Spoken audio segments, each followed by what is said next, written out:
I've entitled this Social Pathology. I decided to use the metaphor of disease to describe the current state of social affairs and the trends it foreshadows and perpetuates. I was first introduced to this idea of relating social disease to a social state, to a cellular state by a man named John McMurtry, who wrote a book called The Cancer Stage of Capitalism. The rationale is pretty simple. Just as human beings have to deal with pathogens invading and harming their life system, so too does the social system we all share. Of course, these societal diseases are not generated by ways of physical germs or the like. Rather, they come in the form of presupposed principles of preference, cultural memes that transfer from one to another based on values, and hence belief systems.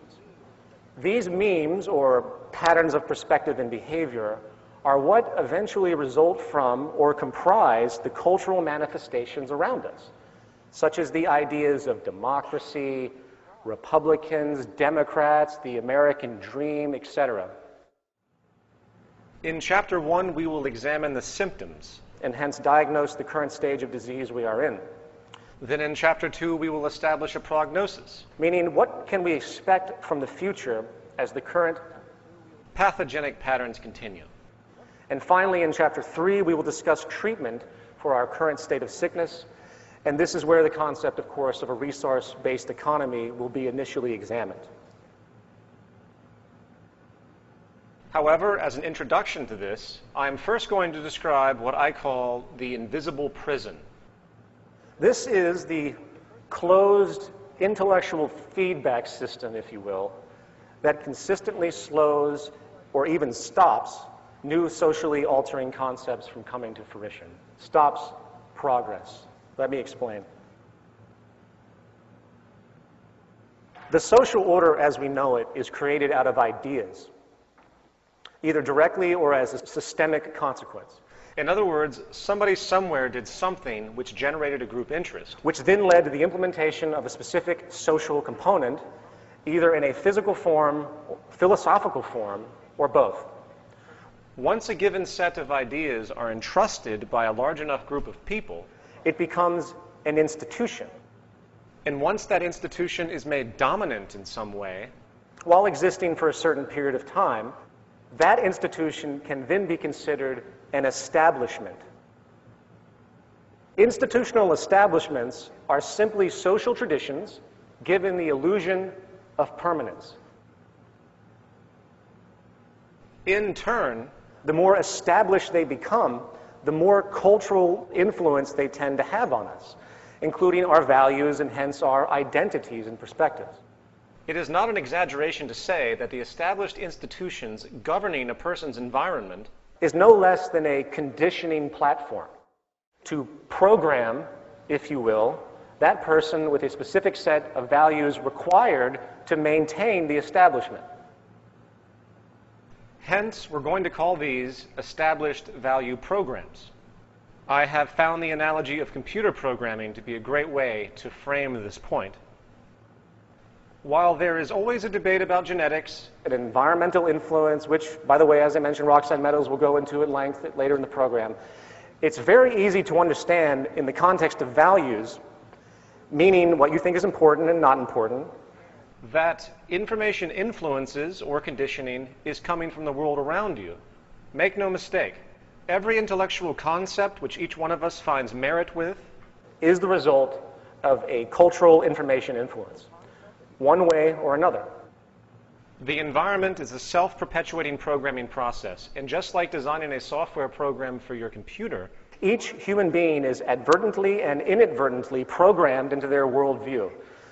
To continue the analogy, the human brain is a piece of hardware, and the environment around you constitutes the programming team which creates the values and perspective. Every word you know has been taught to you one way or another, and thus every concept and belief you have is a result of this same influence. Jacques Fresco once asked me, "How much of you is you?" The answer, of course, is kind of a paradox. For either nothing is me or everything is me. When it comes to the information I understand and act upon. Information is a serial process, meaning the only way that a human being can come up with any idea is through taking in dependent information that allows that idea to be realized. We appear to be culturally programmed from the moment we come into this world to the moment we die. And I'm not going to drill it in much more than that. However, consequently, the cultural attributes we maintain as important values are most often the ones that are reinforced by the external culture. I'm going to say that again. The most dominant cultural attributes maintained are the ones that are reinforced by your environment. If you are born into a society which rewards competition over collaboration, then you most likely will adopt those values in order to survive. The point is, we are essentially biochemical machines. And while the integrity of our machine processing power and memory is contingent in part on genetics, the source of our actions come fundamentally from the ideas and experiences installed on our mental hardware by the world around us. however, our biological computer, the human mind, has an evolutionarily installed operating system, if you will, with some seemingly difficult tendencies built in, which tends to limit our objectivity and hence our rational thought process. This comes in the form of emotional inclinations. You know, I'm sure many people here have heard the phrase, be objective. No human being can be fully objective. That's one of the important things I learned actually from Mr. Fresco. Therefore, there is a very common propensity for us humans to find something that works for our needs, Given this social structure, and then to hold on to it for dear life, regardless of new conflicting information which might rationally expect a logical change to occur. Change tends to be feared, for it upsets our associations. And by the way, when it comes to maintaining income in the monetary system, you see this propensity in full force, which I will talk about a lot more later. Therefore, anytime someone dares to present an idea outside of or contrary to the establishment programming, the reaction is often a condemning of the idea as blasphemy or undermining or a conspiracy or simply erroneous. For example, in the academic world, investigation often becomes confined to Self-referring circles of discourse, closed feedback loops, which assume that the foundational assumptions of their schools of thought are empirical. And only these experts, as defined by their established credentials, are considered viable authorities, therein often dominating influence over the public opinion. This is a doctor named Ignaz Semmelweis, and please excuse my lack of Hungarian pronunciation, but he was a physician who lived in the mid-1800s who performed childbirths.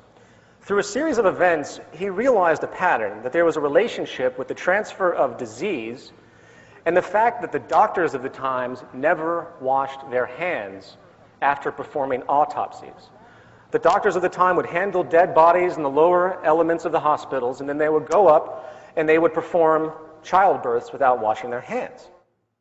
So this doctor, realizing this pattern, he started to tell his colleagues about this. He's like, hey, you should wash your hands before doing this, before performing any type of surgery or childbirth, especially after handling a dead body. He was laughed at. He was laughed at and ignored. He published papers, and they were dismissed and ridiculed. And after many years of trying this issue, he was finally committed to a mental institution, where he died. It was many years after his death, when Louis Pasteur developed the germ theory of disease, that his observations were finally understood, and people realized what a horrible mistake had been made. In the words of John McMurtry, professor of philosophy in Canada, in the last dark age, one can search the inquiries of this era's preserved thinkers from Augustine to Occam and fail to discover a single page of criticism of the established social framework, however rationally insupportable feudal bondage, absolute paternalism, divine right of kings, and the rest may be. In the current final order, is it so different?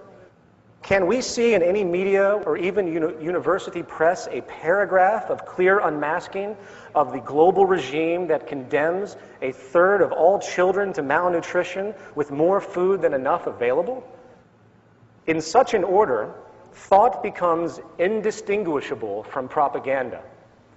Only one doctrine is speakable, and a priest caste of its experts prescribe the necessities and obligations to all.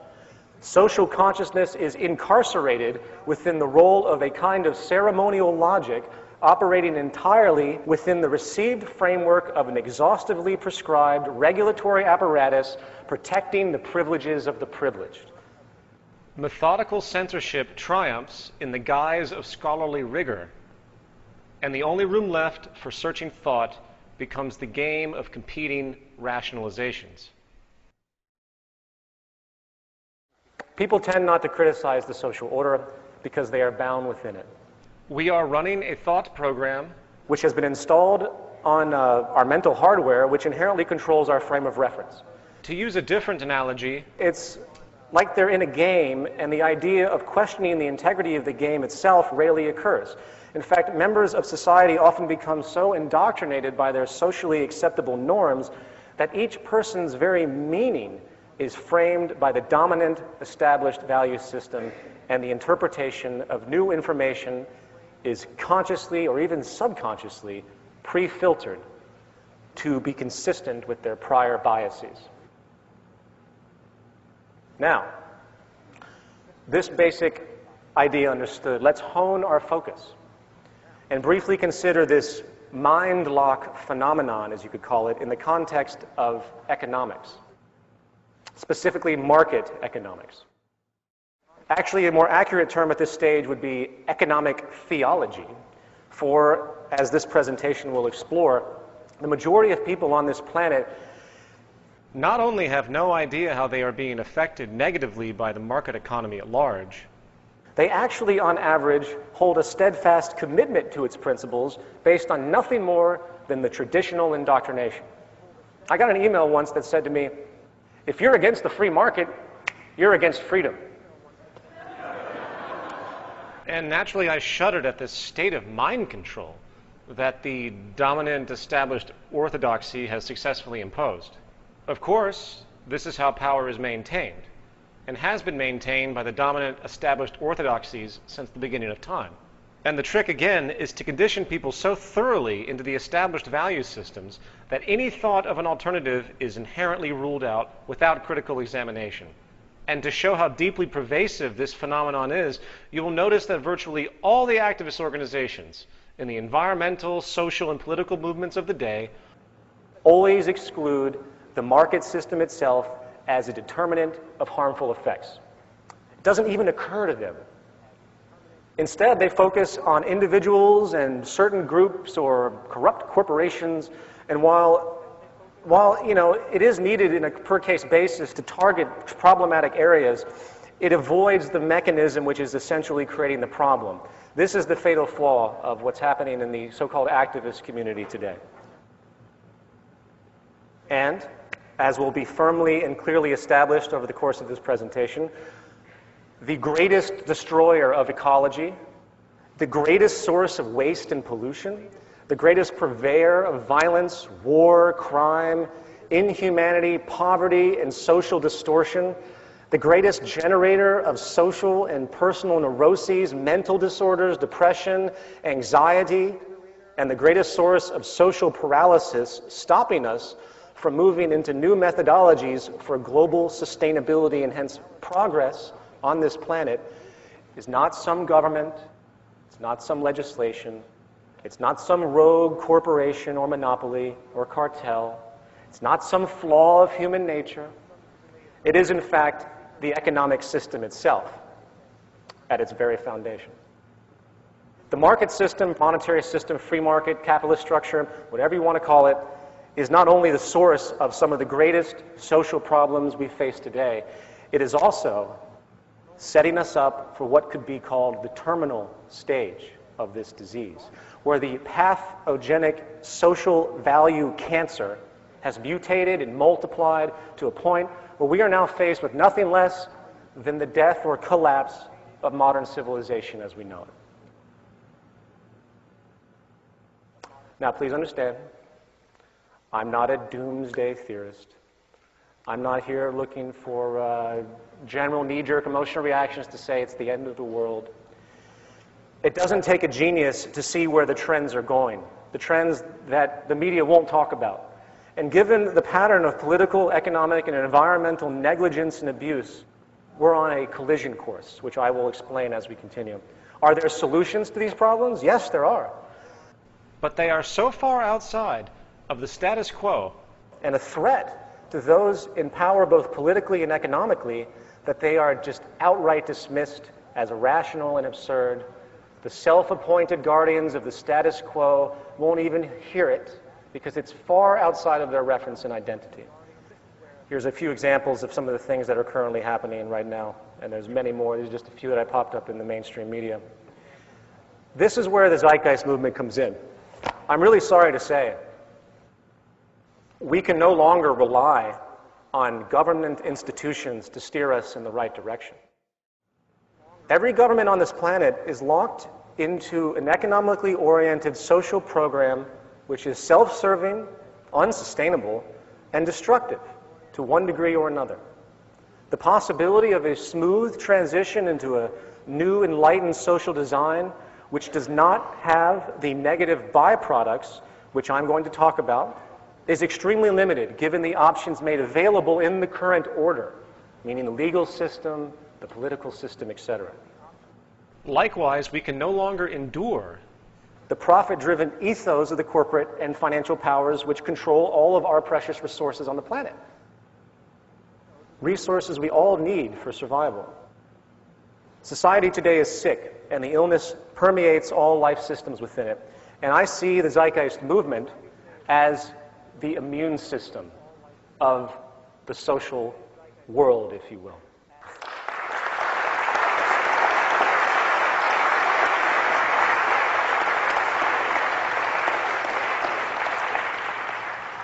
Thank you. Chapter 1, Diagnosis. Before I begin this analysis of the social condition, we need to first consider the problem of value and cultural relativism. People today tend to think that their ideas are equal to others' ideas, regardless of supported information. This obsession with opinion has created a frame of reference for so many people today which has no physical referent, where evidence becomes inconvenient, and ultimately people think that everything is equal. And you get this argument a lot, and I'm sure you've all experienced this. It's a very, very specific point. Everyone is not equal in their opinion. It's impossible, as quaint and convenient as such a concept might seem. The ultimate question becomes, what actually deserves belief? What is important to everyone on this planet, and how do we maintain our well-being both personally and socially in a sustainable way? What is the indisputable common ground which can all be agreed on in a world of Christians, Muslims, capitalists, socialists, atheists, anarchists, Scientologists, Republicans? What can we all agree on? Well, here's one thing that's universal. Being healthy versus being sick. Being healthy is a preferred value preference, you could say. Normal versus pathological states, hence healthy versus diseased states, provide an incontrovertible value basis, for all individuals and societies. Virtually all people in all societies prefer to be alive and healthy. Last I checked. There is no cultural relativism about whether having good food to eat, staying away from cancer, or having unpolluted water to drink is a good value to have. Therefore, our analysis of the health of society is not going to be based on GDP, the consumer price index, the state of the stock market, economic growth, unemployment levels or employment levels, free trade agreements, or any other commonly referenced economic attribute used to claim that society is improving or growing. Instead, we will examine things that actually matter, such as rates of disease, poverty, social capital, trust, conflicts, corruption, planetary depletion, pollution, murder rates, life expectancy, educational performance, imprisonment rates, drug and alcohol abuse, mental illness, etc. These are things that actually matter. So let's begin. Contrary to popular belief, evidence now shows that our early human ancestors, which predate the Neolithic Revolution, really didn't live in a state of perpetual conflict and extreme scarcity as many anthropologists early on had assumed. In fact, hunter-gatherer societies were in a very unique arrangement, immersed in both a restrictive yet self-regulating environmental paradigm. Before the advent of agriculture, there was very little control over what was available. You didn't have agriculture, you couldn't control the environment. So what happened is a natural balance was in order. And the societies themselves seemed to reflect this balance by having, in fact, non-hierarchical, non-competitive, leaderless social structures. In fact, it has been found that their value systems, their social values, were essentially based on equality, altruism, and sharing. And they literally forbid upstartism, dominance and aggression, and egoism. We know this today because of anthropological research done on remaining hunter-gatherer societies around the world, such as the Pitaha, which is how it's pronunciated, out of Brazil.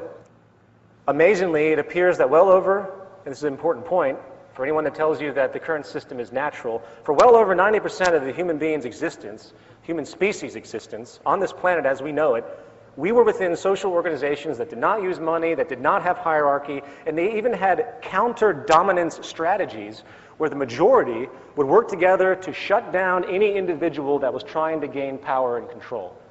Pretty much a reverse of what we have today. The Neolithic Revolution changed all of that.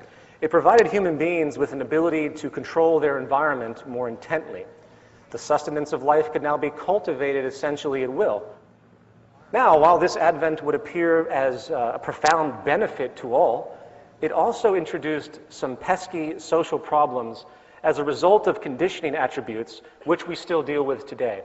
In the view of anthropologist and professor of neurology at Stanford University, Dr. Robert Sapolsky, hunter-gatherers have thousands of wild sources of food to subsist on. Agriculture changed all of that, generating an overwhelming reliance on a few dozen food sources. Agriculture allowed for the stockpiling of surplus resources and thus, inevitably, the unequal stockpiling of them, stratification of society, and the invention of classes.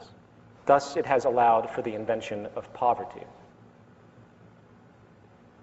Since this dramatic change in the structure of human society, the creation of imbalances has continued, and social stratification and income inequality are now staples of the modern world, as we all know. In fact, many who are unfamiliar with human history would probably consider these attributes, again, to be part of some natural human order. It's so pervasive today. We have gone from food cultivation to commodity bartering to gold exchange to metal-backed certificate exchange to fiat currency. We went from a system with values reflective of true natural processes to a system of values based on certificates of ownership traded for income on their own, virtually, or I would say not even virtually, completely decoupled from physical resources. And we have come from a world based on necessity and social drive for preservation and sustainability to a world based on strategic manipulation, pointless materialism, and an obsession with property and ownership. In the words of historian, philosopher David Hume, the first man who, after enclosing a piece of ground, took it into his head to say, "This is mine," and found people simple enough to believe him, was the real founder of civil society. How many crimes, how many wars, how many murders, how many misfortunes and horrors would that man have saved the species who, pulling up stakes, or filling up the ditches, should have cried to his fellows, "Beware of listening to this impostor. You are lost if you forget that the fruits of the earth belong to us all, and the earth itself to nobody."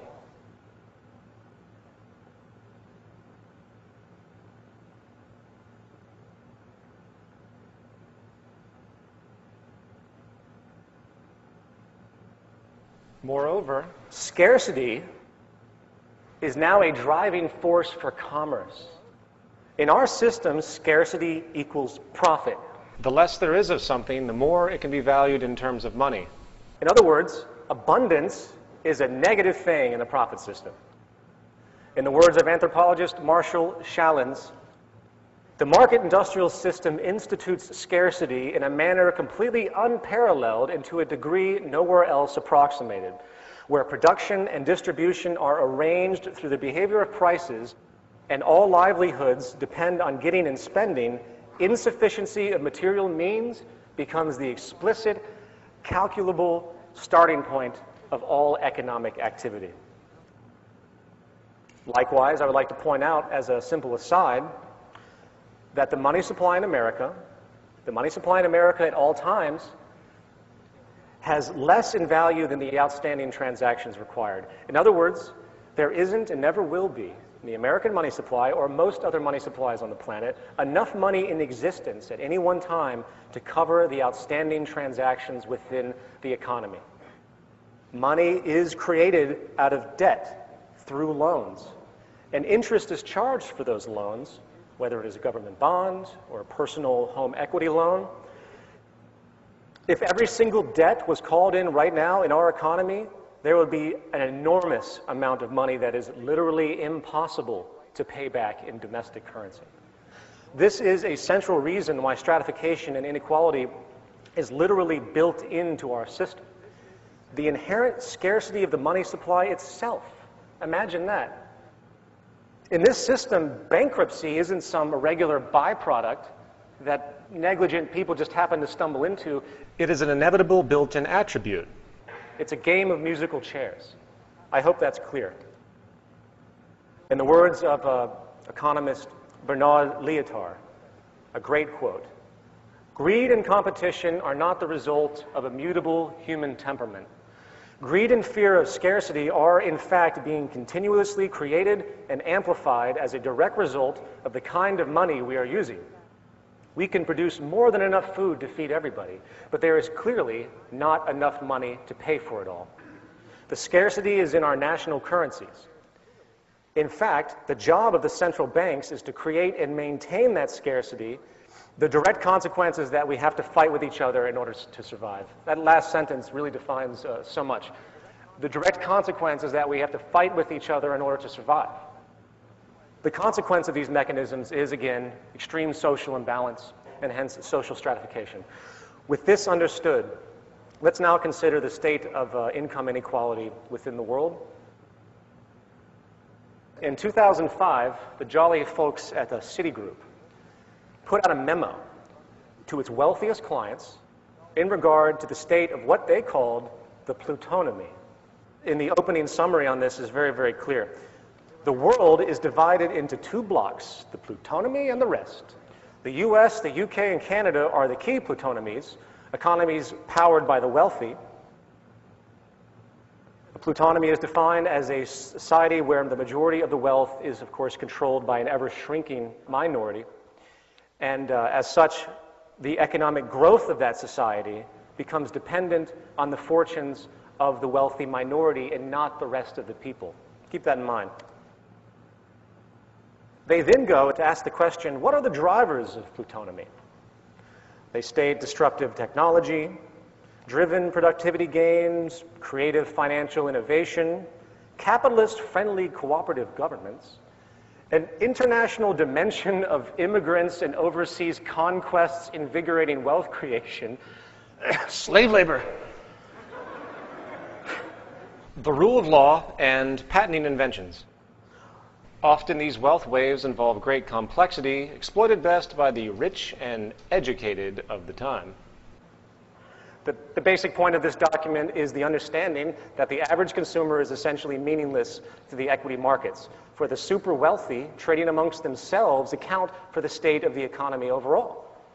They state, in a plutonomy, there is no such animal as the US consumer or the UK consumer or indeed the Russian consumer.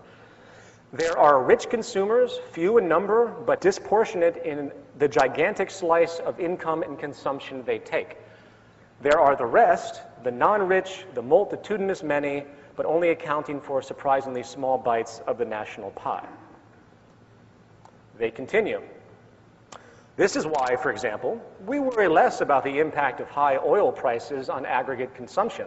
Clearly, high oil prices are a burden for most parts of our communities. However, without making any moral judgment, income inequality being what it is just makes this group less relevant to the aggregate data. The conclusion? We should worry less about the average consumer, say the 50th percentile, what they're doing, when that consumer is, we think, less relevant to the aggregate data than how the wealthy feel and what they are doing. This is simply a case of mathematics, not morality. You got to hand it to him for being honest. Now, before I go any further, let me clarify a bit.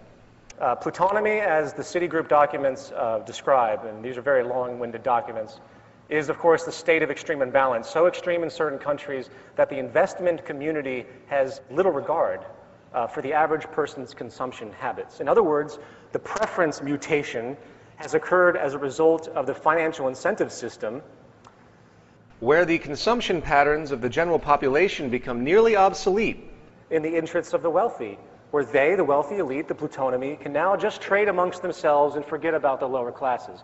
In other words, so much money is being moved around between the rich that the public consumption patterns are nearly irrelevant. This, of course, makes sense when you think about the methods used to gauge health of the economy, which are supposed to be relating to everyone. GDP. GDP is basically calculated by how much money people spend or make on a given good or service.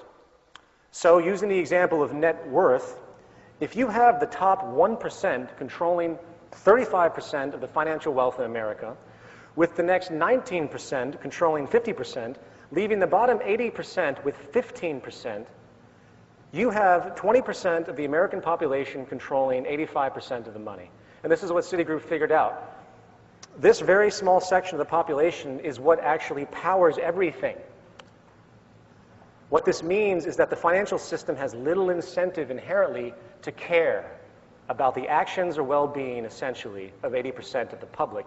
And since we all know that the financial system is the most powerful influence on most governments in the world, especially the US government, you begin to see that the only concern the ruling class has with regard to the majority of the population is merely to keep us complacent enough so a backlash does not occur. And I'm not projecting this. Citigroup makes us very aware of this explicitly when they state, we see the biggest threat to plutonomy as coming from a rise in political demands to reduce income inequality, spread the wealth more evenly, and challenge forces such as globalization, which have benefited profit and wealth growth.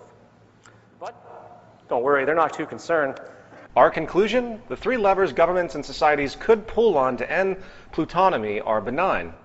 Property rights are generally still intact, taxation policy is neutral to favorable, and globalization is keeping the supply of labor in surplus, acting as a brake on wage inflation. They summarize the heart of our plutonomy thesis that the rich are the dominant source of income, wealth, and demand in plutonomy countries such as the UK, US, Canada, and Australia, countries that have an economically liberal approach to wealth creation. We believe the actions of the rich and the proportion of rich people in an economy helps explain many of the nasty conundrums and fears that have vexed our equity clients recently, such as global imbalances or why high oil prices haven't destroyed demand. Plutonomy, we think, explains these problems away and tells us not to worry about them. Secondly, we believe the rich are going to keep getting richer in coming years, as capitalists, the rich, get an even bigger share of GDP as a result, principally, of globalization. We expect the global pool of labor in developing economies to keep wage inflation in check and profit margins rising. Good for the wealth of capitalists, relatively bad for developed market, unskilled, outsourceable labor. This bodes well for companies selling to or servicing the rich. Sorry to pull you through all of that long-winded text, but I hope it settles in what people at the top are really thinking about behind the financial system. And they are likely right.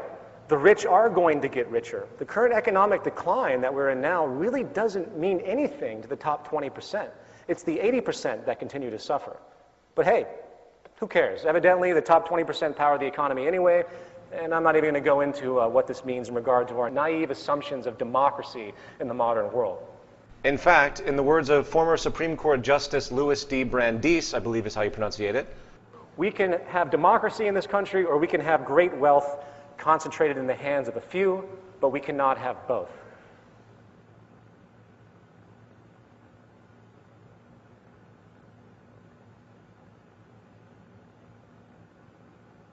Now, I bring all of this up as an introduction to what we're going to talk about in regards to social health.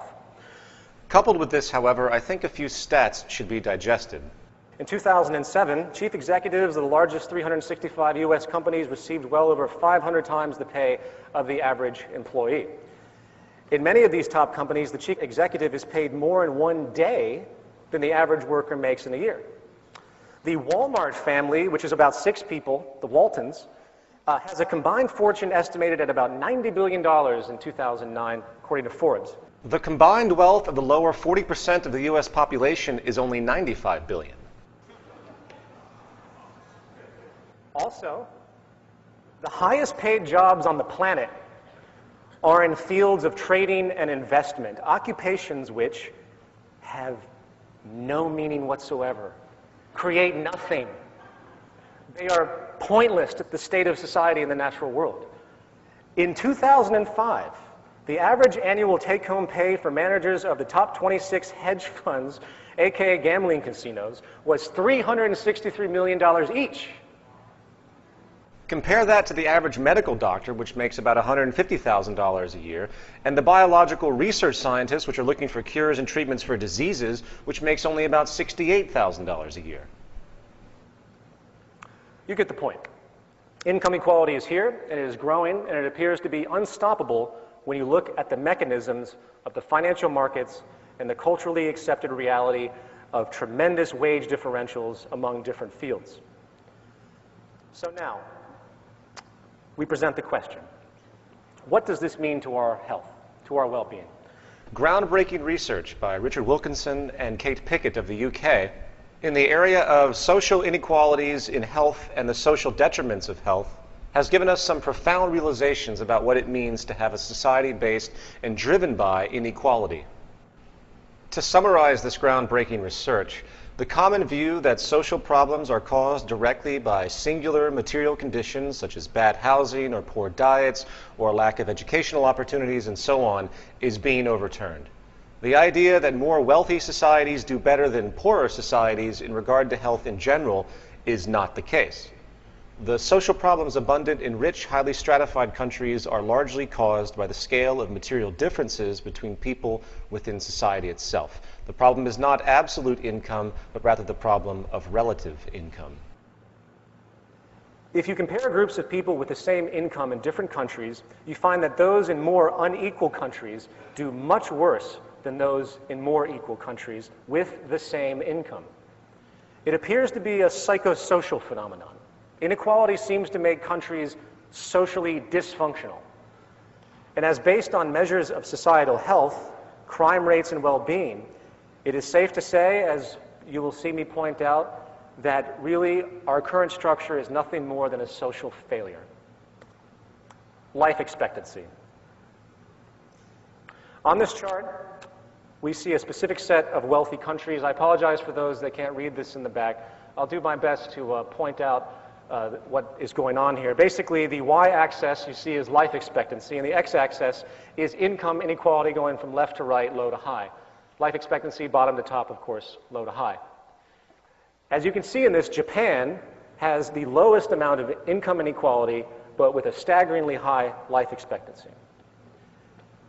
While Singapore, trumping only the United States in this particular set of countries analyzed, which are mostly wealthy countries, has the greatest income equality, and the regression line in the middle shows clearly how the patterns moving from lower inequality to greater inequality reduces the life expectancy of all of these countries. Drug use. We see the United States as having the highest level of inequality based on the sample set, while also being within the top 4 of countries with the most illegal drug use: US, New Zealand, Australia, and the UK.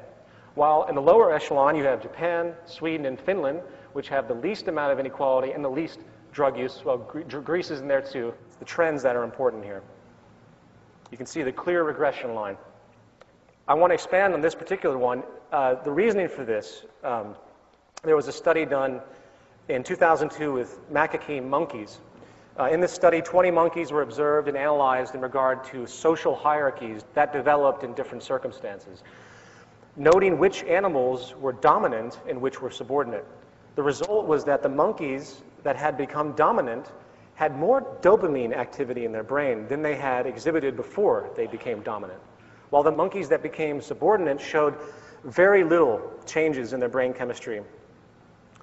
In turn, after teaching the monkeys how to administer cocaine to themselves through levers, it was found that the subordinate monkeys took in much more cocaine than the dominant monkeys. In other words, it's a form of self-medication. Let's continue on to mental illness. Mental illness is much more common in more unequal countries. Once again, we have the US at the peak of mental illness. We have Japan at the lowest echelon. As you can see from this chart, mental illness and inequality are very much correlated. A quick glance at SSRI antidepressant drug visits to doctor's offices among adults 18 years of age or older in the United States from 1995 to 2002 shows a clear trend of growing dependencies on antidepressants. The most common type of disorders, of course, are anxiety and depression.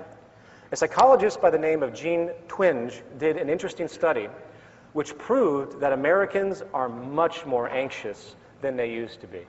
A survey of college students from 1952 to 1993 across 52,000 students found that students today were more anxious, than 85% of the population at the beginning of the study, meaning 1952. By the late 1980s, the average American child was more anxious than the child psychiatric patients of the 1950s.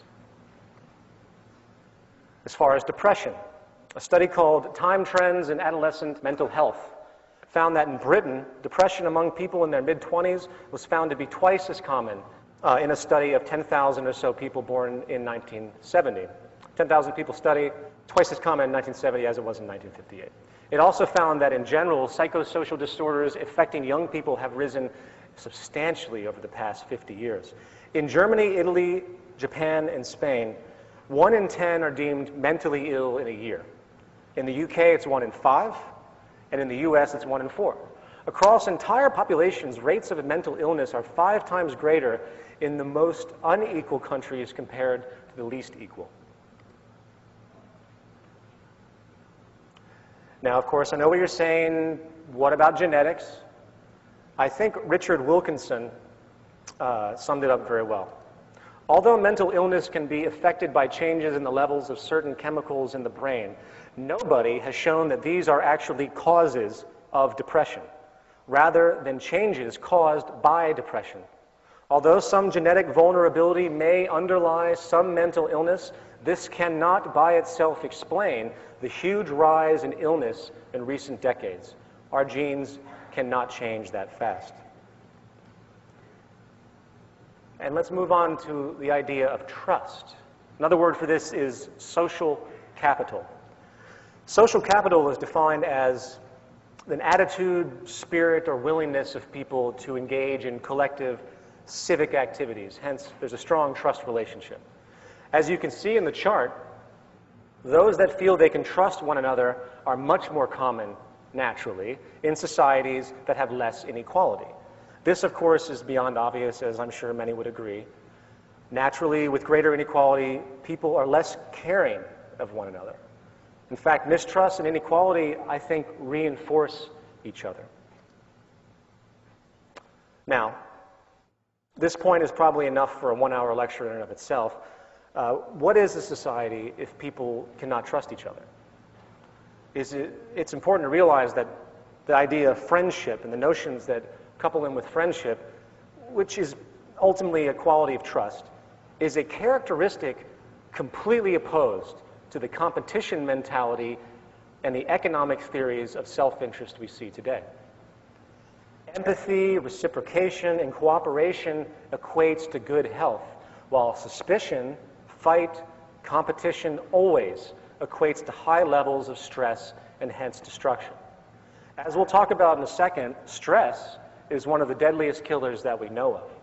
It's a secret killer. And living in a society where you have to look over your shoulder and where you have to fight for everything that you have, where you have to question virtually every transaction given the initial assumption that the person might be trying to pull one over on you for their own betterment. The fact of the matter is we thrive socially on trust and cooperation, provably by health standards. And social structures which create relationships based on inequality, inferiority, and social exclusion are inflicted with the greatest deal of social pain and neuroses. Let's move on to educational scores. This one's very interesting. Not only do more unequal countries have worse educational attainment, kids are more likely to drop out of school as well. Interestingly, class distinctions and their effect have become very obvious in this regard. For example, a study was done in 2004 where they took 321 high-caste Indian boys and put them with 321 low-caste Indian boys, and they were given a task of solving a certain problem. The first time they did this, the caste relationship, the social status, was not announced to these children. They had no idea who was around them. And you can see the caste unannounced, low caste actually beat the high caste. The second time they did it, the results were dramatically skewed. As the lower caste did much worse than before, while the higher caste did better. This is psychological. It's a psychosocial superiority relationship that has been repeated many times in many cases through other studies, which has the exact same consequence.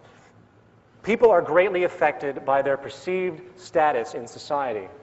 When we expect to be viewed as inferior, very often we perform as such. Homicide rates. As you can see, the United States blows everything out of the water when it comes to homicide rates. And obviously, if you look at the regression trend, homicide rates are naturally more common in unequal societies. In fact, violence itself is probably the most established attribute of social inequality over any of the things that we're talking about in these examples. James Gilligan, who was a prison psychiatrist for 25 years, and he is currently director for the Center for Study of Violence at Harvard University, had this to say about his experience dealing with violent criminals to the extensive length that he has. The prison inmates I work with have told me repeatedly, when I asked them why they have assaulted someone, that it was because he disrespected me. The word disrespect is central in the vocabulary, moral value system, and psychodynamics of these chronically violent men. I have yet to see a serious act of violence that was not provoked by the experience of feeling shamed and humiliated, disrespected, and ridiculed, and did not represent an attempt to prevent or undo this loss of face, no matter how severe the punishment. For we misunderstand these men at our peril if we do not realize they mean it literally when they say they would rather kill or mutilate others, be killed, than live without pride, dignity, and self-respect. They literally prefer death to dishonor. It's really easy to see how class relationships, and hence income inequality, can translate into feelings of humiliation, loss of control, disrespect, and ridicule. You know, when someone loses their job, it's often demoralizing. They say, oh, my husband's unemployed, and it's this demoralizing thing, oh, he's unemployed. After all, the very nature of class is hierarchical. In other words, the upper class really looks down upon the lower class, historically speaking. And to be looked down upon is essentially humiliating.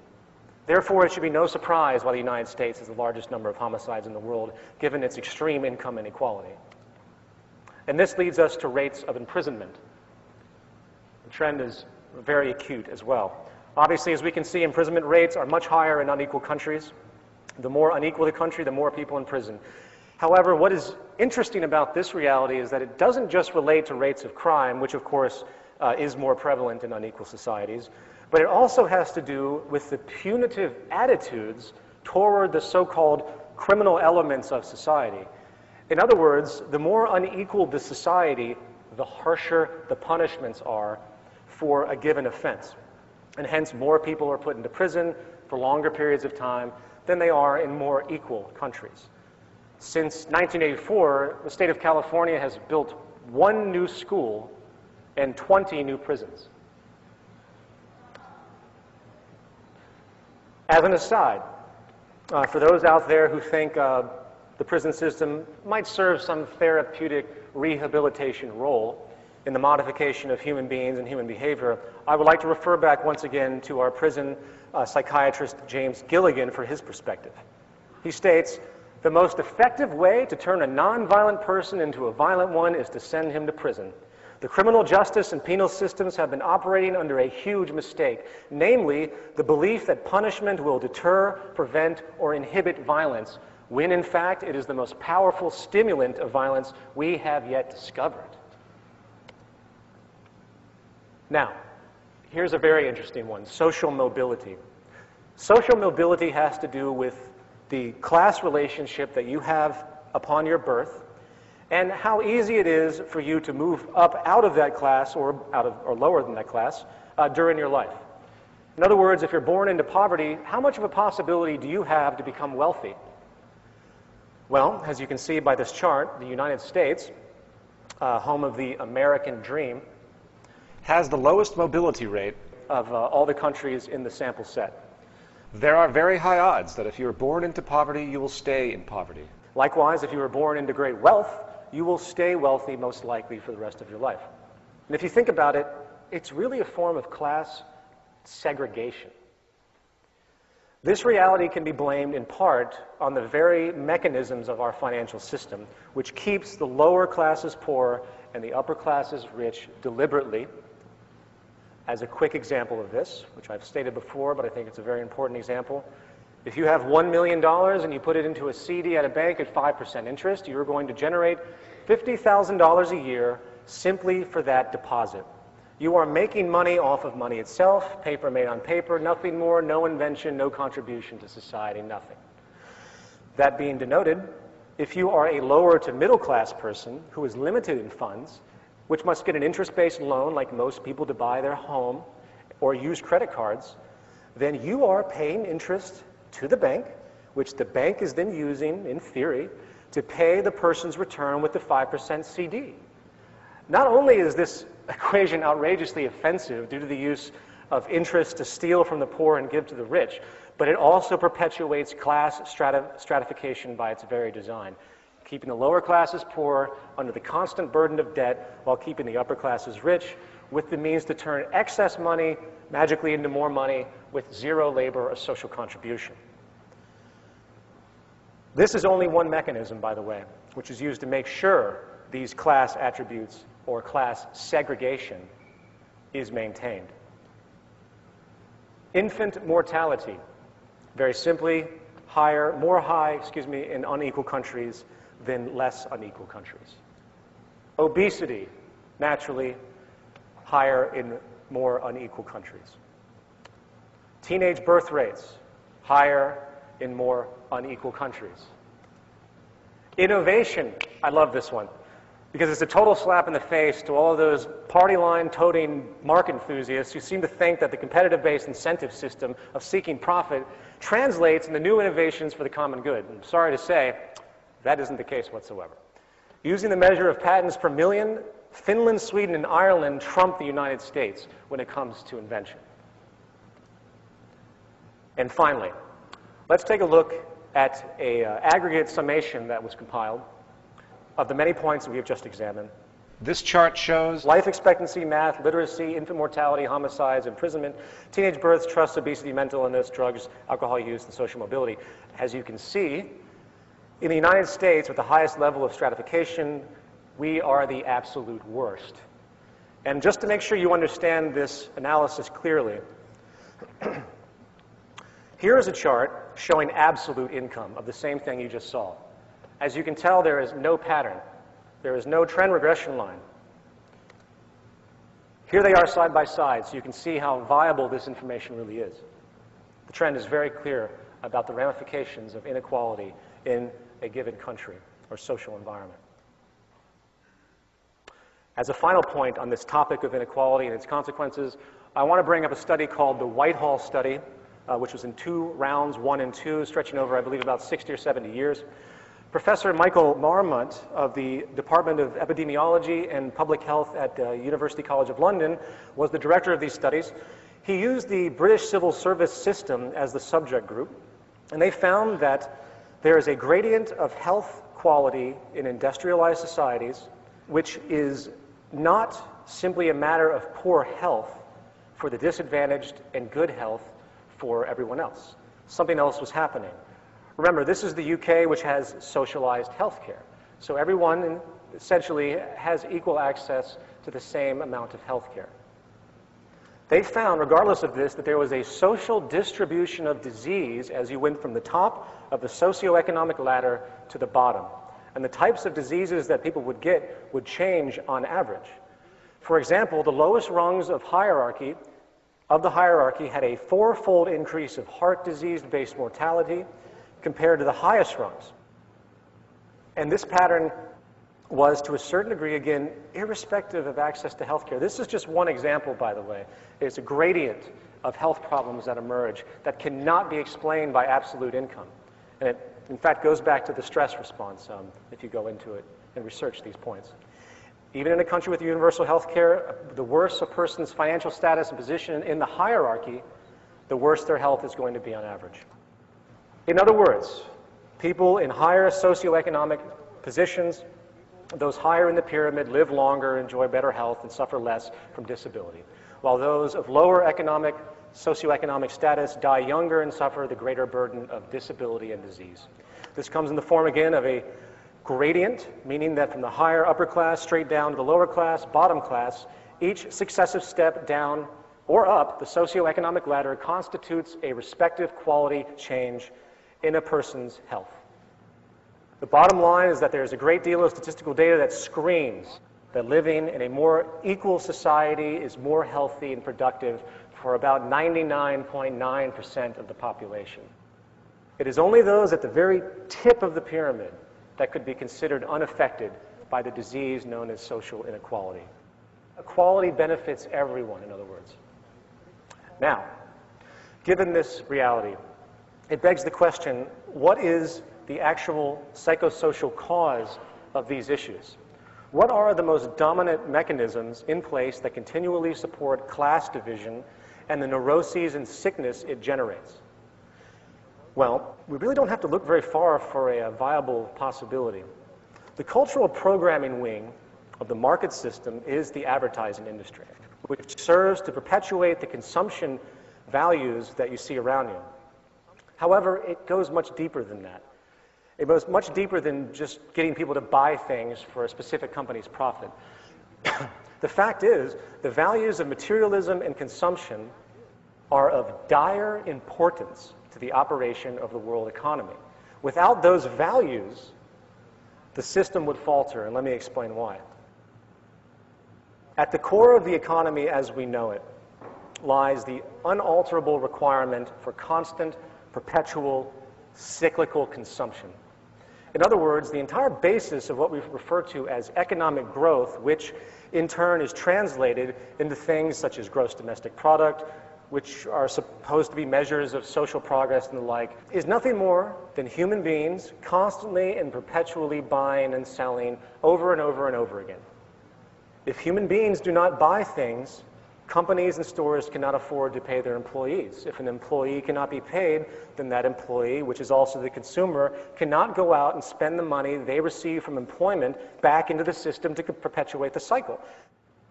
If people do not constantly spend their money, the entire economic structure, including the entire labor system, would completely collapse. Given this reality, the highest priority of any corporation, or in fact, any government that cares about its economy, is to make sure the public has an immediate interest to constantly consume. It is interesting to point out that America was originally founded on a certain degree of a Protestant work ethic, a Protestant worldview, where thrift and savings were actually dominant values back then. Since that time, advertising agencies had to switch their arguments from utility-oriented angles to those engaged in for emotional appeal and status enhancement. Americans now consume twice as much as they did before the end of World War II. As an historical note, one of the leading figures in this American value hijacking, as I would call it, is a man named Edward Bernays. Bernays is most famous for his book called Propaganda, in which it was bought by many people, including Joseph Goebbels. He was hired by all the major corporations many, many decades ago to help influence the public into buying things very simply that they did not need. A new world of neurotic associations, such as materialism and conspicuous consumption, to quote Thorsten Veblen, was unleashed during this time and has grown and mutated dramatically. Today, human needs have become utterly perverted By the imposed, suggested wants generated by the consumption-provoking mechanism of marketing and advertising. The more dissatisfied and unhappy a population is, the better it is for advertising agencies and corporations. Consumerism feeds on a form of inferiority and self-consciousness. And that translates very literally into identity and social status. Amazingly, the indoctrination is so powerful that consumerism is regarded by most of society as reflecting some kind of basic human interest, as though it's a reflection of human nature. This, of course, is baseless. In fact, our neurotic need to shop and consume is actually a reflection of how deeply social we are and how influenced we are by the social programming and status orientation of possessions and appearances and everything else that's been pushed upon us. Okay, on this note, I'm now going to begin to transition the next section of this presentation. And to bridge that, I want to make a point that not only does the status-generated consumption patterns of most of the public, especially in America, cause a great deal of social stress, leading in part to many of the problems we have just analyzed, the propensity for constant cyclical consumption, which again is required for the entire world economy to function, is also outlining trends which show a clear path to severe environmental problems and the continual breakdown of civilization as we know it, as we destroy all of our natural resources through this idiotic act of conspicuous consumption to fuel GDP. Part 2, prognosis. The prior points made about the well-being and quality of life issues associated with social imbalance is a big issue. However, to be fair, just because there's a propensity for an overweight, violent, diseased, mentally disturbed, selfish, untrusting, illiterate population does not necessarily translate into the consequence of social collapse, as we're beginning to see. So we're going to move on, putting the basic well-being of humanity aside for a moment and focus on the mechanisms of the social system itself and the larger order problems that are being generated. Okay, here's the deal. One of the most critical things to understand, without a shadow of a doubt, proves the unsustainable nature of our current social system and how it is on a collision course with nature, is this. Due to the way money and hence the market system functions, we are locked into an incompatible paradigm where two mutually exclusive operating principles, one, the need for constant consumption or infinite growth, collides with an unyielding finite planet and hence the physical laws of nature. You simply cannot have an infinite growth of commerce and hence consumption in a closed system such as the planet Earth. For all those that don't fully understand this, let me explain more. The planet Earth is basically a closed system when it comes to its resources. All the minerals and energy deposits that we currently use have rates of cultivation that dramatically exceed the lifespan of the human being. For example, oil and fossil fuels in general took over 100 million years easy for them to come about. The same goes for our mineral resources. The 4,400 mineral species out there today took outrageous amounts of time to be created. The diamonds that we find today took over 3 billion years to be created. Now, given this environmental reality, it would seem painfully obvious that the most important aspect of any earthly society would be the preservation of the Earth's resources, right? It would seem, in fact, that the entire basis of any economic structure would have as the number one priority the preservation of the resources of the planet. Why? Because once it's gone, it's gone. For example, even at this stage of scientific inquiry, we cannot take a tire, which contains probably 6 or 7 gallons of oil, and convert it back into combustible fuel. So instead of having a logical system of resource management where we actually monitor the Earth's resources and try, as the human species, to strategically orient our use of these precious finite elements, we came up with something much more interesting. And it's called the infinite growth economic paradigm. In our current system, we grab as many resources as we can, we throw them into anything that we think someone will buy, and we try to manipulate each other into buying these things from us for profit. In fact, the entire basis of the free market ideology is using and exchanging as many resources as possible, as fast as possible, to generate as much money as possible, which in turn is used to exploit more resources over and over again. We've created a global money and profit-driven structure which consists of a circular exchange protocol, if you will, where money must move from the consumer to the employer to the employee, which is the consumer again, and the only way, again, to sustain this pattern, to keep people employed, the only way to keep people eating, the only way to keep GDP up, the only way to keep the stock market up, is through the mandate that goods and services comprised, again, of our finite resources and energy are constantly and perpetually used and sold ad infinitum, irregardless of purpose, utility, or respect for what we actually have.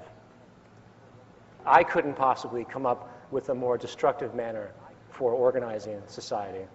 And the sad thing is, people don't see this whatsoever. They have been conditioned into ideologies. Capitalism, communism, socialism, well, guess what? Any social ideology, specifically economic, which does not directly relate to the resources of the planet in its doctrines explicitly, meaning the attributes of our environment which actually sustain our lives, is an inapplicable and thus irrelevant social ideology. Case in point, oil and fossil fuels. We live in a hydrocarbon economy, as I'm sure you all know. Our entire economic structure, meaning production, distribution, food cultivation, transportation, etc., is entirely based on energy from fossil fuels. There are 10 calories of hydrocarbon energy in every 1 calorie of food currently consumed in the industrialized world. This is M. King Hubbert, a geologist and, interestingly enough, a technocrat. M. King Hubbert predicted in the late 1940s that the United States would peak in its oil production in 1970. Of course, he was ridiculed, laughed at, and scorned by the scientific establishment. And unfortunately, he was right. The U.S. did peak in the 1970s. In fact, some studies now show that global oil discoveries have likely peaked around the same time. The exact date is debatable, but it doesn't change anything. Now, before I go any further, I know some of you out there are saying, how do we know that these statistics are accurate? How do we know that the research institutions are unaware of existing oil supplies that go undiscovered? And how do we know if the oil corporations themselves, which contain the data, are not lying to simply boost their profits? Well, these are good questions, but there is no question about the decline in the United States. We do import over 70% of our oil now. And as far as the global peak, all you really have to do is look at the drilling patterns of the major corporations to see that almost every major oil company is desperate to find new oil reserves, and they have gone almost everywhere legally possible to do so. The oil on this planet, which took 100 million years to generate, regardless of what you believe about depletion rates, is going to run out one way or another. It is an unsustainable practice. And I won't even go into the obvious dangers associated with burning fossil fuels in regards to its environmental effects, which we're all hearing about today. As an aside, it is not at all irrational or hasty to consider that the peak oil issue just might have something to do with the fact that the United States, which consumes 25% of the world's energy while having only 5% of the population, has the largest permanent military bases in history situated in the Middle East with no evidence whatsoever of ever leaving this region. Obama has already stated that he is going to leave 50,000 troops in the Middle East indefinitely. This is the guy that got the Nobel Peace Prize. As we continue in the Middle East to probe and agitate countries which contain, guess what, the majority of the remaining recoverable oil on this planet, such as Iran. Give it some thought. Now, if you take for a moment to consider that peak oil and its relationship to the economic system and geopolitics might be relevant to the U.S. involvement in the Middle East, you'll tend to find the world starts to make a lot more sense. In the words of M. King Hubbard, we are in a crisis in the evolution of human society. It's unique to both human and geological history. It has never happened before, and it can't possibly happen again. You can only use oil once. Soon, all the oil is going to be burned and all the metals mined and scattered. This is obviously a scenario of catastrophe, but we have the technology. All we have to do is completely overhaul our culture and find an alternative to money. We are not starting from zero. We have an enormous amount of existing technical knowledge, just a matter of putting it all together. A non-catastrophic solution is impossible unless the society is made stable. This means abandoning two axioms of our culture, the current work ethic and the idea that growth is a normal state of life.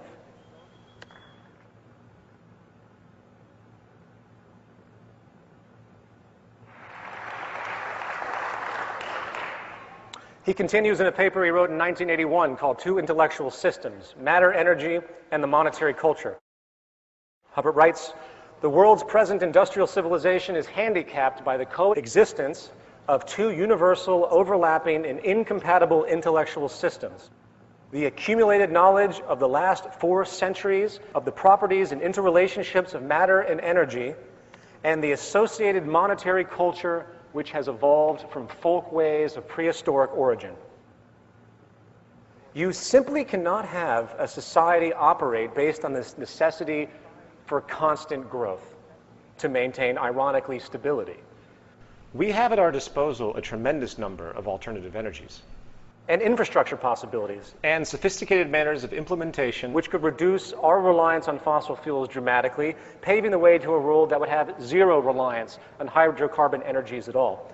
Unfortunately, you are not going to see this anytime soon, for the economic paradigm we live in sets up another serious problem that we need to address, and I simply call this establishment paralysis. Given our tremendous reliance on hydrocarbon energy at this stage of human evolution, people, when hearing about the obvious problem of depletion, naively brush it off under the assumption that the establishment is actually preparing for a transition out of our dependency on hydrocarbons. Or better yet, that the establishment can actually afford to create a transition. In order to understand the difficulty of moving out of our current established energy paradigm, we must first realize that from a financial standpoint, there is very little motivation to move into a new system. This is the very nature of an established institution in the monetary system.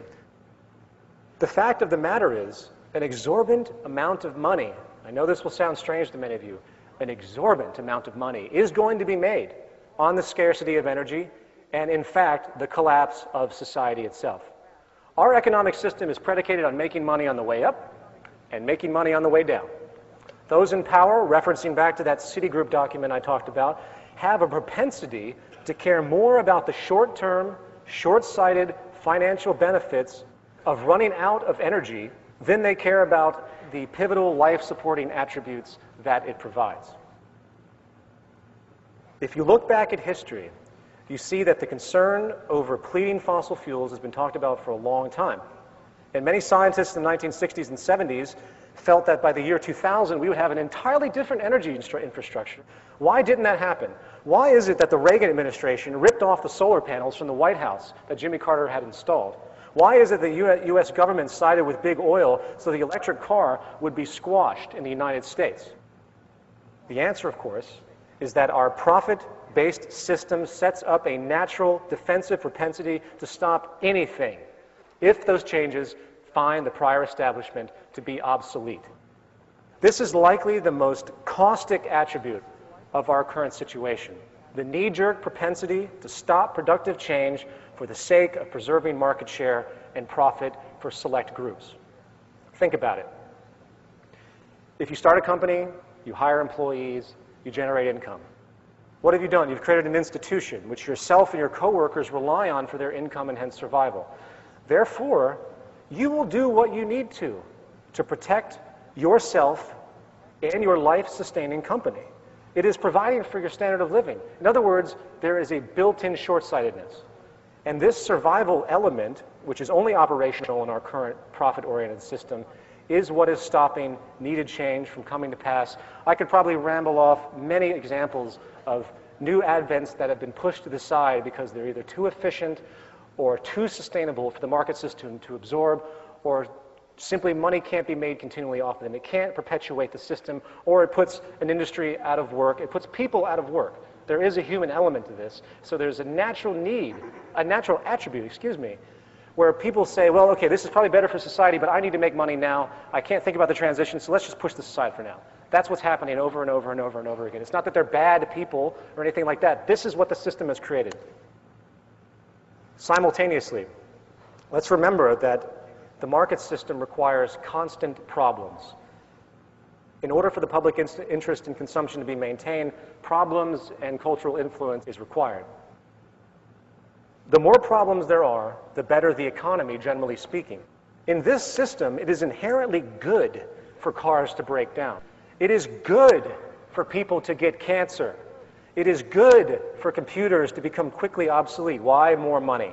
To put it into a sentence, change, abundance, sustainability, and efficiency are the enemies of the profit structure. Progressive advancements in science and technology, which can resolve problems of inefficiency and scarcity once and for all, are, in effect, making the prior establishment's servicing of those problems obsolete. Therefore, in a monetary system, corporations are not just in competition with other corporations. They are actually in competition with progress itself.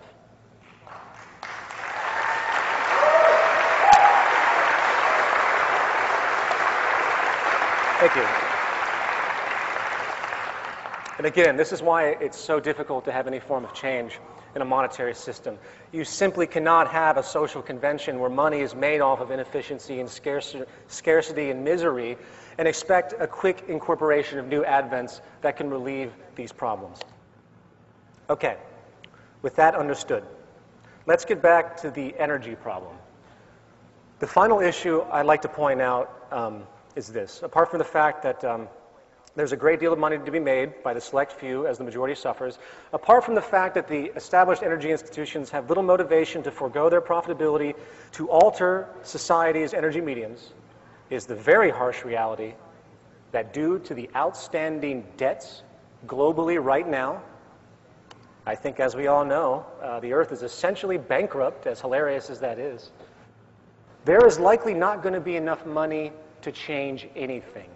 And I want everyone to think about this very critically. As exciting as the potentials are for renewable energy in the fields of solar, geothermal, tidal wave, and the like, potentials that have been documented thoroughly that will far exceed the global energy consumption by thousands of percent. We still have the serious problem in our current structure of financing the infrastructure to make this transition. How do we transition into a new infrastructure where every single government on this planet, every country owes money to someone else, where they're seen as systemic breakdown of bankruptcy starting to occur in Europe, and the United States is just a matter of time? Given the current state of affairs and the urgency of renovation, especially with peak oil, how can we possibly afford to make a transition to these renewable energies before the scarcity of oil begins to shut down due to excessive oil prices because of supply and demand? One study by a leading expert in Sweden predicts by 2030, the world will be using 10 barrels of oil for every new barrel discovered or extracted. That's really not that far away. So, how can we expect the United States, with over $12 trillion worth of debt, barely able to cover its interest payments to other governments, with state bankruptcies occurring, near depression-level unemployment, cutting social programs. We're already selling off infrastructure to foreign countries. How can we expect to afford to move into a new infrastructure? I'm using energy as just a singular example. There's many other problems that we have to deal with. In 2008, the executive director of the International Energy Agency stated that it would take $22 trillion in investment to update the global energy supply infrastructure by 2030. $22 trillion. Where is that money going to come from? Do you really think that we're going to get away with just randomly printing more and more money in the central banks and expect no inflationary repercussions or debt collapse repercussions? Remember, all money comes into existence from loans. There has to be an initiator. Every single dollar in all of your wallets is owed to somebody by somebody. And this, again, leads us into the heart of the disease. The economic, monetary-based system, or the game, as I like to call it, because that's all it is. That's all it ever was, a game. And we can change the game anytime we want. We just need to convince those who are winning the game to put down their pieces for a moment and ask themselves if the game they are playing is really going to reward them in the long run. In a report coming out of the AFP, there's growing evidence that the current rate of our resource exploitation indeed has a time frame. The report states, quote, "As it is, humanity each year uses resources equivalent to nearly 1.5 Earths to meet its needs." Said the Global Footprint Network, an international think tank, we are demanding nature's services, using resources and creating CO2 emissions at a rate 44% faster than what nature can regenerate and reabsorb. This means that it takes the Earth just under 18 months to produce the ecological services humanity needs in 1 year. And if humankind continues to use natural resources and produce waste at its current rates, we will require the resources of 2 planets to meet our needs by the early 2030s. A gluttonous level of ecological spending, in their terminology, that may cause major ecosystem collapse, the report said. Now, by the way, I want to point out that people hear that and they have a Malthusian notion. They think that our consumption patterns are somehow inherent and they're not going to change. I read a statistic recently, and for my new film, I'm going to do a huge section on waste attributes of certain industries. And what I've come to find is that of all the production that's done, on average, 75% is waste. 75% is waste. Of all the materials that are created and put into circulation and taken out, 90% of those end up in landfills, I believe, within 6 months. This isn't about some natural human thing that we're doing. This is about the social system's obsession with constantly consuming for the sake of economic growth. In an analysis done by the IRRC, by 2025, it's predicted that 2/3 of the world will experience water scarcity. 2/3 of the world by 2025. Many seemingly wealthy countries are already turning to desalination processes. In turn, over 1 billion people are starving on this planet. Do you, with everything that we have discussed, think that any of these things are going to get better, given our current financial crisis? And again, in case you haven't figured it out, the problems of water scarcity and food scarcity is indeed 100% economic. There are many types of desalination processes which could take salt water and convert it into clean water in all of these poor countries. But guess what? No one has any money to implement these types of solutions in poor countries. The same goes for food. We've gotten to a point with scientific invention that we don't even need arable land anymore, which, by the way, is eroding at a rate about 1 inch a year due to the abusive agricultural methods that are being utilized. Please note, it takes about 500 years for fresh topsoil to emerge. Hydroponics and aeroponics alone, if applied correctly, could provide for all the world's people without the wasted water resources in part and the excessive need for nitrogen-based fertilizers. In fact, you could build these facilities on the land that is depleted in stories. You could have skyscrapers, if you will, of organic food production on an industrial level. But once again, who has the money to do that? And on an extremely enraging and sad note, the more we experience social breakdown, the more human exploitation, crime, and abuse will occur. While here in America we think that slavery was abolished many decades ago, the fact is there are now more slaves in the world than any time in human history given the definition of slavery. However, this time it doesn't come from the form of owning people, it is simply the globalization attribute of exploitation for cheap labor. I'm going to stop here as far as talking about the negative attributes inherent in our system, along with the ongoing social collapse, which, by the way, I personally can't see an end to for a very long time, if at all, frankly, until we move into something more sustainable. The personal and private debts, for example, are so high right now that it's going to take a number of bubbles to burst before any type of so-called stability is going to occur. Anyway, before I go on to the final section of this talk, which is essentially an introduction to the Venus Project and a resource-based economy, let me summarize by saying that the monetary paradigm, economic structure as we know it, is again the basic systemic source of the majority of the world's problems we have around us.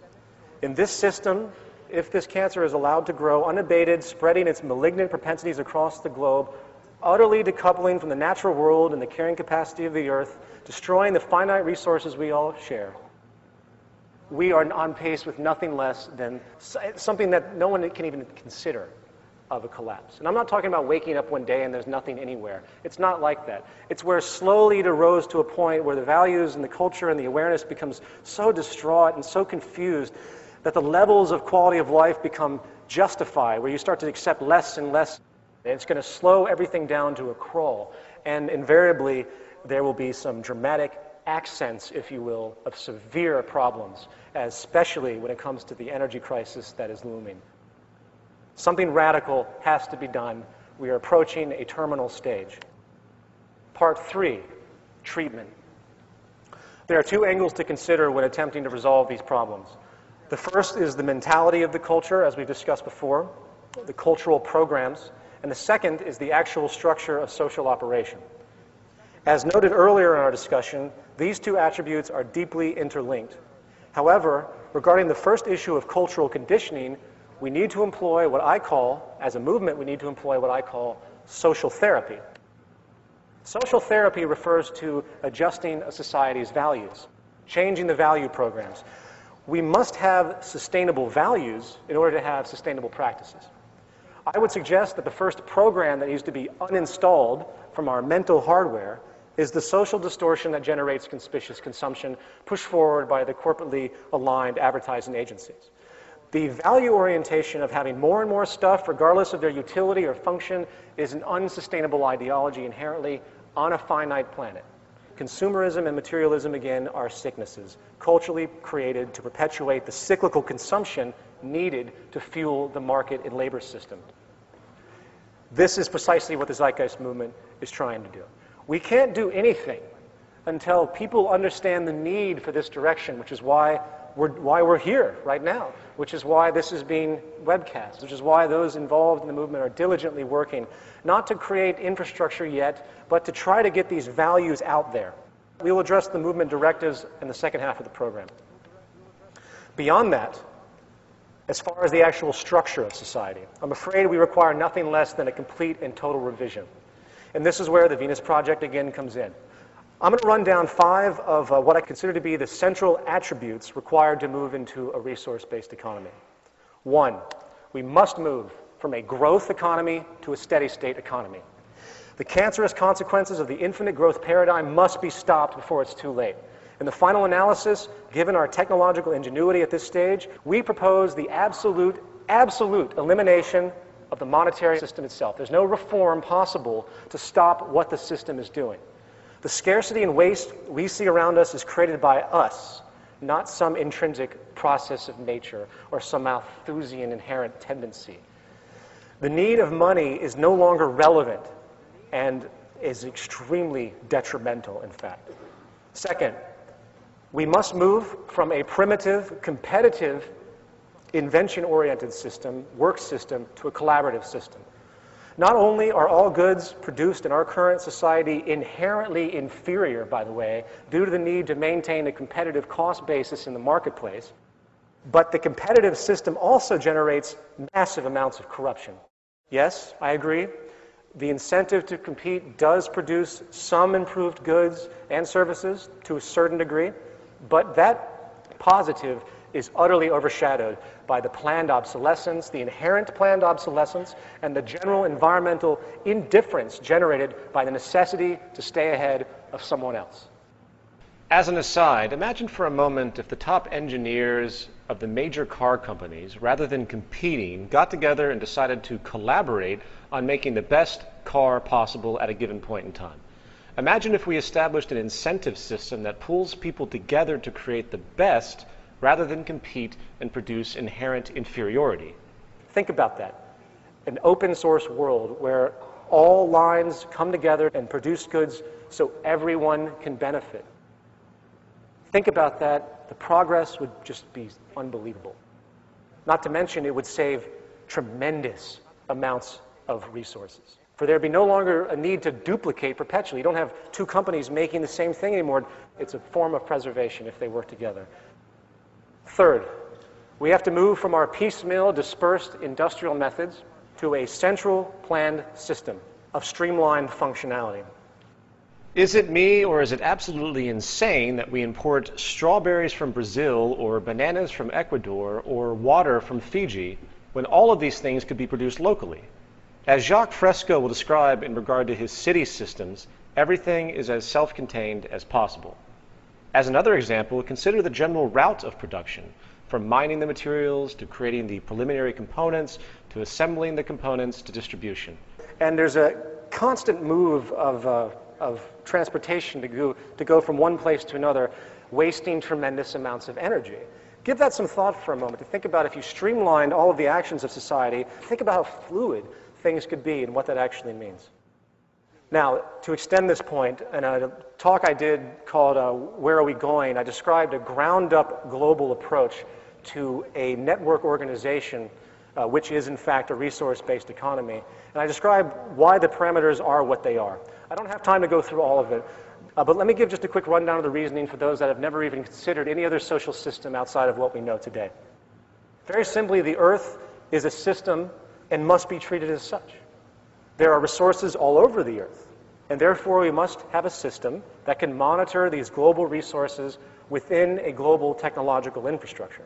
Therefore, we have to have a feedback system, which has to be global in nature, coming from the carrying capacity of the Earth, which is the starting point of all industrial decisions. The first step in this, we do a full survey of the Earth's natural resources. You can't make intelligent decisions if you don't know what comprises the attributes of those decisions. We must first understand the full range and capacity of the earthly components in order to derive inference as to our capabilities. There are many natural resources to consider on the planet, but for now, I want to focus on energy again. Since energy is essentially the fuel of society, this is a good focal point. So what do? We scan the Earth holistically. Yes, we scan the entire planet, listing all relevant energy locations and potentials. The potentials, of course, to clarify, are based in part on the state of technology. I don't want to go into all the technical attributes of harnessing and things like that. For example, solar technology has dramatic potential at this stage due to the advent of nanotechnology. We are seeing a possible exponential increase in this potential where really small solar panels can have up to 97-98% efficiency in the radiation that they pull in. Moving on. So we have this raw data. What do? We just rate each resource based on its renewability, pollution, and all the factors that have to do with the act of extraction and everything that goes along with it. It becomes self-defining, based explicitly on the goal of sustainability and maximum efficiency. Those resources that have the most negative retroactions are given the least priority in utilization. For example, fossil fuels are no longer needed. They're not renewable. They pollute the environment. Given the tremendous power of geothermal, wind, wave, and solar combined, there is, again, no reason to burn fossil fuels at all. Once we realize this, we move to our third point, distribution and monitoring. Energy distribution and infrastructure projects would logically be formulated based on technological possibility and, naturally, proximity to sources. In other words, if you have wind energy being utilized in Asia, it's not likely going to be delivered to Latin America. So distribution parameters would be self-evident based upon the technology and proximity practicality. Likewise, Again, active resource monitoring done through Earth sensors would allow a constant awareness of our rates of use, the rates of depletion, the rates of renewal, or any other parameter relevant to know. This is pivotal for us to maintain what we can consider a balanced load economy. If the scarcity of any resource is going to occur, we will see it far in advance, and we can forecast it, and we can make proper actions to adjust accordingly before it becomes a very large problem. This idea, of course, is nothing new. You see this in your inkjet printer. Your printer has an ink level, comes up to tell you what you have. And just to show that this isn't some bizarre idea that's impossible, Hewlett-Packard just recently came out with what amazingly they called a central nervous system for Earth, which the first time I heard that sentence was actually out of the mouth of Jacques Fresco. And that's exactly what they're attempting to do in a limited sense. They're trying to develop a wireless sensoring system to acquire extremely high resolution seismic data on land, and this is exactly the direction. It's funny with these things that have been talked about for a long time, and people say, oh, that could never happen, and we see it begin to happen in small pockets, if you will. All we have to do is scale this out and expand it for the needs that we require. Okay, so what do we have so far? We have the locations of our energy resources. We have the outputs and potentials and distribution qualifiers based on strategic usage. You would survey the public to see what they wanted. Just as someone goes to a store, they say to themselves, well, I want this. They get what they need, and it becomes a statistical point. Therefore, it's a dynamic monitoring of the consumption rates. And finally, we have a system of active resource monitoring that reports the state of energy supplies, rates of usage, and other relevant trends. I know I'm moving very quickly with this. If you want to hear a more expanded expression of this point, you can go online and watch the lecture, Where Are We Going? In other words, with this entire concept, we've created a systems approach to energy management on the planet. The system is comprised of real-time data and statistics. The process of unfolding is based not on a person or group's opinion, not on the whims of a corporation or government, but on natural law and reasoning. In other words, once we establish the interest that survival and hence sustainability is our goal as a species, which I hope everyone here shares, each parameter to consider in regard to resource management becomes completely self-evident from the ground up.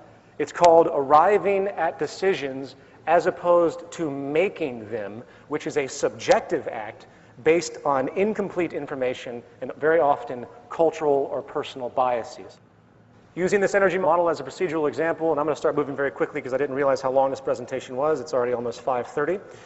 We would compile this information into a computer database management program.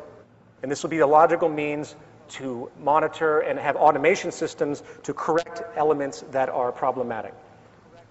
We want to eliminate the subjectivity currently dominant in our society. This is like a nervous system. There's no reason to vote on anything. There's no reason to debate anything in Congress. Moving on to point 4. For the sake of humanity and efficiency, we need to stop wasting time on labor processes that are generated by the market system to maintain employment. We need to move into deliberate automation of everything we can. Given the current state of technology today, there is absolutely no reason for a waiter to exist in any restaurant. There is absolutely no reason for anyone to work at the post office. There is absolutely no reason why anyone should be in virtually any factory whatsoever. I've been working on a statistical data set for a project that I'm doing in regard to employment in America, considering what percentage of the current workforce could be automated at this stage of technological know-how, coupled with eliminating occupations that have no social return, such as Wall Street, including all jobs that have anything to do with money.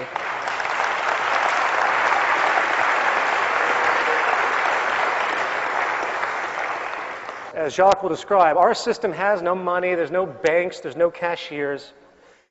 I have recently come to the generalized conclusion, which I'm continually working on, but I'm going to throw it out there. I believe 65% of the American jobs could be eliminated tomorrow with the knowledge we have now.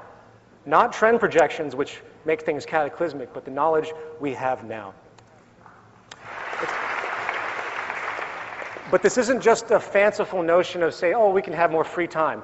There's also a social imperative here. It's a very critical thing to point out that historically speaking, the more that we have moved to automation or what's called mechanization in any industry, the greater the productivity. In fact, productivity is now inverse to employment in many sectors studied, which means it is socially irresponsible not to automate as much as possible, for it allows for greater abundance and efficiency. Here's a chart of the G7 advanced industrialized countries showing how employment in manufacturing has been dropping while manufacturing output has risen substantially. And this particular trend is happening across the board, and why wouldn't it? These machines don't need to take lunch breaks, they don't need vacations, they don't need insurance. It makes perfect sense. And as a very quick point, what you're going to tend to find is that the inexpense of machines are becoming so inexpensive now. Technology is exponentially growing at such a rate. In your cell phone, you have a little microchip that's more powerful than the greatest supercomputer that existed 50 years ago. And it's really cheap now. The first great supercomputer costed millions and millions of dollars. People aren't going to be affordable anymore to most corporations. They're going to automate because they can't figure out a way to reconcile keeping human labor anymore, except for ideological things, of course. And fifth, we have to move from a system of materialism and property to a system of universal access. Now, before this point is dismissed as communist propaganda, let's consider the train of thought. In a resource-based economy where production is streamlined to maximize quality and minimize waste and duplication, the idea of property becomes obsolete and, in fact, detrimental. People do not need to hoard and protect anything.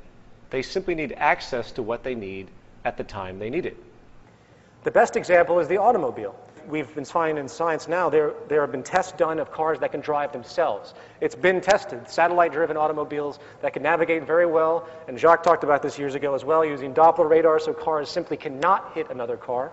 These things are coming to fruition, so in the future, if you need to go somewhere, you call up the car that you need, it comes to you, you utilize it, and then when you're at your location, it goes back and helps somebody else. As opposed to sitting in some parking lot, wasting time and space for likely 80% of the automobile's life. This is what we do. We waste so much space and resources.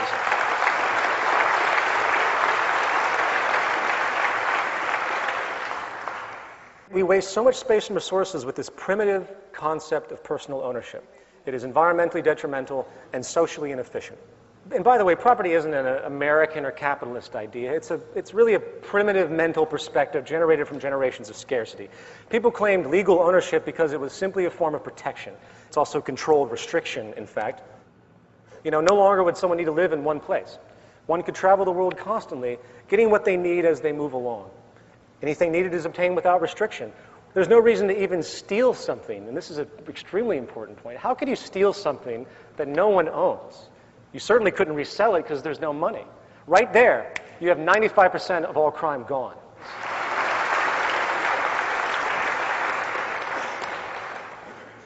In conclusion, as paradoxical as it may seem, the more efficient and conservative we become, the more streamlined we become, the higher the level of abundance we can generate for all of us. Today, around the world, many people often say, I wish we could live like Americans. I know you've heard this before. Well, no. The contrived, ostentatious orientation and conspicuous consumption patterns of the American culture should be despised by all other countries on this planet. We have 5% of the population.